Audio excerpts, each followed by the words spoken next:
ጋይስ እንዴት ናችሁ? አንድ አስደናቂ ነገር ላሳያችሁ። ይሄኛው ባይዳዊ እንደምታዩት የቡና ነው ታውቃላችሁ። ከፍዬ ያለው ኦልሬዲ ከፍዬ ያለው ቡናን ግን አልጀመርኩም። ሌላ ነገር ነው። ፋንታ ኦሬንጅ እየጠጣ ነው። ከዛ እሱን እየጠጣው ሊቆይ ነው ማለት ነው። ይሄ ግን አሁን ወረቀት በእጅ ያለ ነገር ነው። ልክ እንደዚህ ፔይ የምታደርጉት ግን በኋላ የምታደርጉት ነገር አለና እንደምታዩት እዚህ ጋር 30 ብር ነው የሚለው ከፍዬ ያለው ኦልሬዲ ግን እቺን ወረቀት በማሳየት በኋላ ጠጣለሁኝ ማለት ነው። እና በጣም መልእክት ያለው ነገር ላወራላችሁ ነው። ያም ምንድነው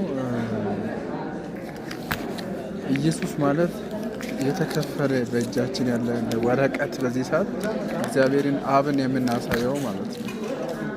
ስለዚህ ኢትስ ፔይድ ነው ያለው አለ ኢትስ ፊኒሽድ ማለት ያለቀውን ስራ ለክርስቶስ ኢየሱስ ለኛ ኦልሬዲ የጨረሰውን ነገር ለማመልከት ነው ኢትስ ፊኒሽድ። ስለዚህ የእናንተ ማንኛውም ጉዳይ እናንተን በተመለከተ ክርስቶስ ኢየሱስ በመስቀል ላይ ጨርሷል ማለት ነው። ስለዚህ እናንተ እሱን መከተል ብቻ ነው የሚጠበቅባችሁ። እዛ እግዚአብሔር መንግስት ወራሽ ትሆናላችሁ። አይ ላቭ ዩ ሶ ማች። መልካም ጊዜ። ሰብስክራይብ ማድረግ እንዳትረሱ።